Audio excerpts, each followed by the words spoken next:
All right, so Brittany Griner and Paul Whelan might finally have a path home. During a phone call yesterday with Russia's foreign minister, Secretary of State Antony Blinken said he pressed the Kremlin to accept a substantial proposal for the two Americans released. Now, sources tell NBC News that this substantial proposal is a prisoner swap involving a Russian arms dealer. Now, Russia also wanted the release of a Russian national convicted of murder who's being held in Germany.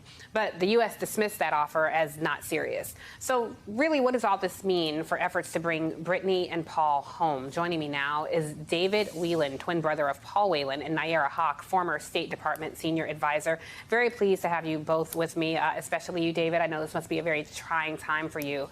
Nayyera, I want to start off with you. What do you make of Lavrov, who's essentially Tony Blinken's counterpart? What do you make of him suggesting to Blinken that the two sides return to quiet diplomacy on the issue of prisoner swaps? What does that mean? No, I think Lavrov is trying to buy some more time to do Putin's bidding here. The only reason Brittany Griner is in prison right now is because Russia invaded Ukraine. Brittany, who has been playing in Russia for more than 10 years, suddenly became a political target.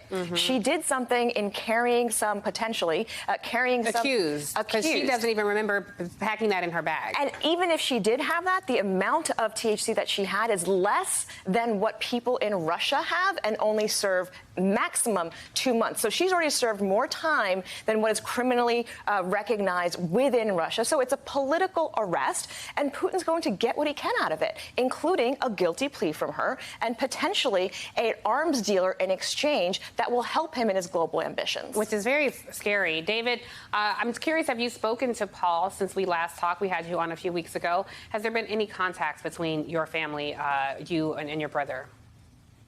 Yes, he's able to speak to our parents pretty much every day. And the day after Secretary Blinken's announcement, he let our parents know that he had seen it on Russian television. They were covering it just as well, and the prisoners had translated for him what was going on. How is he doing? How are his spirits? And is he hopeful right now? Well, I think he, like us, is cautiously optimistic. It's obviously nice to see the U.S. government not only talk about Paul's case being a priority, but also announcing that it has taken an action. But it takes a long time to get to that first offer, and I think there are many months yet to come to see if the Russians actually will come to the table and release Paul. Yeah, and indeed. My colleague here, Nayyera Haq, has a question for you as well. I'm curious, is it helping or hurting your brother's case to have all of this attention on Brittany Griner? Well, I think it's helping. It's helping for the morale of Paul's supporters. Ms. Griner's supporters and advocates have been a huge boost because they have been very gracious in including Paul in conversations about Ms. Griner's release. So I think that that's been very helpful. And I can't see that it has complicated it. Each of these cases is going to be resolved individually, and it may be that both Paul and Ms. Griner are able to come home together due to the substantial offer. But we are also prepared that, just as happened in April, that Paul may be left behind again. And so we're grateful for the awareness that is happening in Paul's case and also for the 50 other Americans who are being held around the world.